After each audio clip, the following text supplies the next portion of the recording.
కానీ అంటే ట్రేడ్ పరంగా మీడియా పరంగా కొన్ని అంటే ఈ సినిమా గురించి ఎక్కువ మాట్లాడుతున్నారు. ఎందుకు అంటే ఇంతకుముందు గోపీచంద్ గారికి అంటే చెప్పుకోదగ్గంత హిట్ రాలా ఇన్ జనరల్గా మనం మాట్లాడుకుంటే. అలాగే విశ్వప్రసాద్ గారికి బ్యానర్ కూడా పెద్ద హిట్ చెప్పుకోదగ్గది లేదు. శ్రీను వైట్ల గారు చేస్తున్నారని కానీ మొత్తం వెయిట్ అంతా మీ భుజాల మీద ఉన్నది. ఈ రోజున ఒక బ్యానర్కి హిట్ ఇవ్వాలన్నా, ఒక హీరోకి హిట్ ఇవ్వాలన్నా శ్రీను వైట్ల గారి మీదే ఉంది ఈ బాధ్యత అంతా అనే ఒక సెంట్రలైజేషన్ మీ మీద ఉన్నది సార్. ఓకే, ఫ్రాంక్ గా మాట్లాడాలంటే విశ్వప్రసాద్ గారికి హిట్ ఇవ్వాలనేది కానీ గోపీచంద్కి హిట్ ఇవ్వాలనే దానికంటే కూడా ఫస్ట్ శ్రీను వైట్లకి నాకు నేను హిట్ ఇచ్చుకోవాలి, అది ప్రయారిటీ.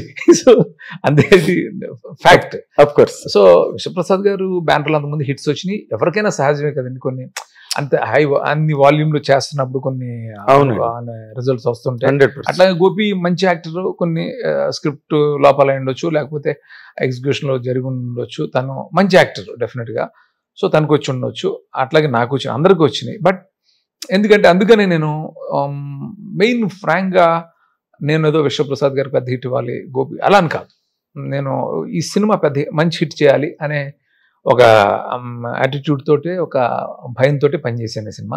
ఓకే, అదండి. అంటే మనం నార్మల్ గా మాట్లాడుకుంటే సార్, ఇప్పుడు ప్రీవియస్ సక్సెస్ ని లేదా ప్రీవియస్ ని నెక్స్ట్ డైరెక్టర్ వచ్చినప్పుడు అక్కడెక్కడ లోపాలు జరిగాయి, ఈ కథ మనం హీరోని తీసుకుంటున్నాం, ఈ హీరో ప్రెజెంటేషన్ లో ప్రాబ్లం వచ్చింది, సో మనం ప్రెజెంటేషన్ చాలా జాగ్రత్తగా చేయాలి అని రాఘవేంద్ర గారి దగ్గర నుంచి ఆలోచించిన రోజులు నాకు తెలుసండి.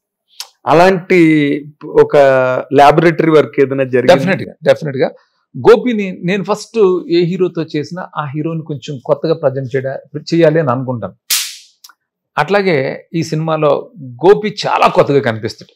నేను అనుభూతున్నాను సార్. మీరు అన్నారు ఏం చేశారండి గోపిచంద్, బాగుంది మీ ట్రైలర్ చూశాను కదా, నేను కొత్తగా ఉన్నాడు, ఏం చేశారు? నేను కొంచెం హీరోలు అంటే నాకు మెయిన్ హీరోని బాగా ప్రజెంట్ చేయాలని ఎప్పుడు అనుకుంటూ ఉంటాను. నేను హీరోని బాగా ప్రజెంట్ చేయాలి, హీరోలోని ఎబిలిటీస్ అన్ని బయటికి తీసుకురావాలి, ఒకే కథలో అన్ని తీసుకురావాలి, హీరో ఎంటర్టైన్ చేయాలి, ఎన్ని చేయాలని అనుకుంటాను నేను.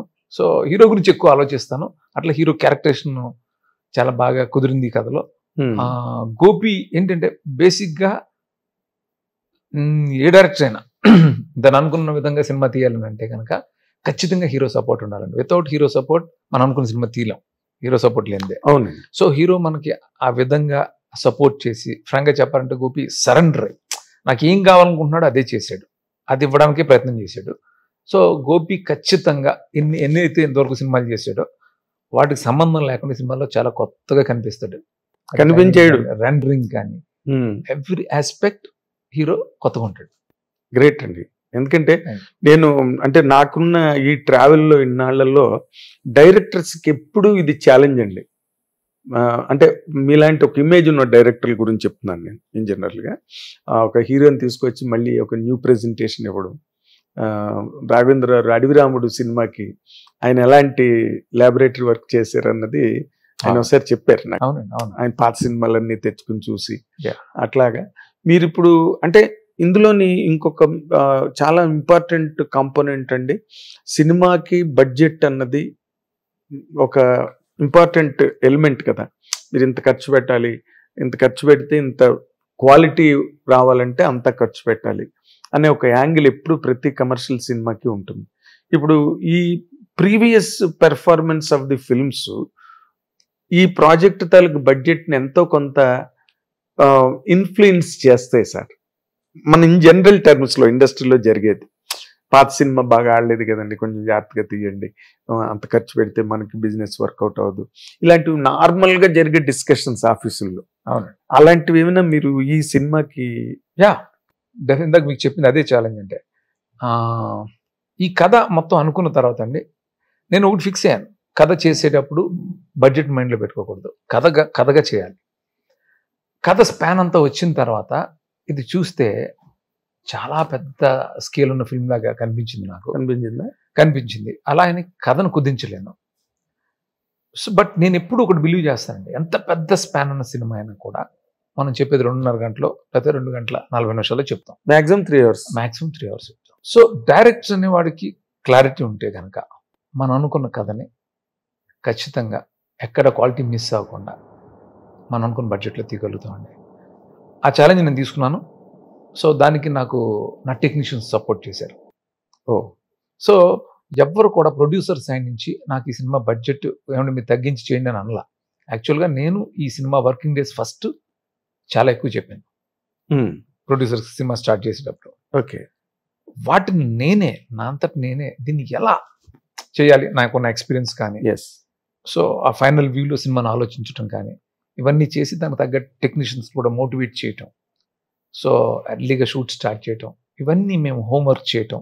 ప్రతిదీ కూడా ఒక యాక్షన్ అవ్వచ్చు, ఏదైనా సరే వరకు అలా కుదరదు. ప్రతిదీ హోంవర్క్ చేసి డిజైన్ చేసి చేయటం వల్ల మేము అనుకున్న టైం కంటే చాలా చాలా తక్కువ డేస్లోనే మేము అనుకున్న అవుట్పుట్ తీసుకురాగలిగామండి. దీనికి నా టెక్నీషియన్స్ అందరికీ కూడా ఈ సందర్భంగా థ్యాంక్స్ చెప్తున్నాను. అలాగే హీరోకి సపోర్ట్ చేసిన యాక్టర్స్కి అందరికీ కూడా. ఓకే, అంటే మీరు ఎకానమీ చేయడం అన్నది ఒక యాంగిల్ అయితే, అంటే మీలాగా బడ్జెట్ల మీద బాగా కంట్రోల్ ఉండడం కానీ, లేకపోతే ప్లానింగ్ మీద కంట్రోల్ ఉండడం, ఇలాంటి సీనియర్ డైరెక్టర్స్ని మనం దాన్ని ఎకానమీ అనాలా లేకపోతే కాంప్రమైజ్ అనాలా సార్? నో కాంప్రమైజ్ అండి. నేను పొరపాటును కూడా కాంప్రమైజ్ అవ్వను సినిమా విషయంలో. అంటే నేను పెద్ద పెద్ద సినిమాలు చేసినప్పుడు కూడా ఇదే పద్ధతిని అవలంబించేవాడిని, చాలా జాగ్రత్తగా తీసేవాడిని. ఫర్ ఇన్స్టెన్స్ చెప్పాలంటే మీరు ఆర్టిస్టులను వాడే విధానం, దూకుడు సినిమా తీసుకుంటే మీకు బ్రహ్మానందం గారు స్టార్ట్ టు ఫినిష్ ఉంటారు సినిమా అంతా, సాంగ్స్ తో సహా ఉంటారు, క్లైమాక్స్ లో యాక్షన్ అన్నింటిలోనే ఉంటారు ఆయన. ఆయన నేను వాడింది కేవలం 10 రోజులే మీకు ఆస్కింగ్. సో ఆయన ఆ సినిమాకి సంబంధించి హీరోని పక్కన పెడితే ఎక్స్పెన్సివ్ యాక్టర్ ఎవరంటే బ్రహ్మానందం గారు.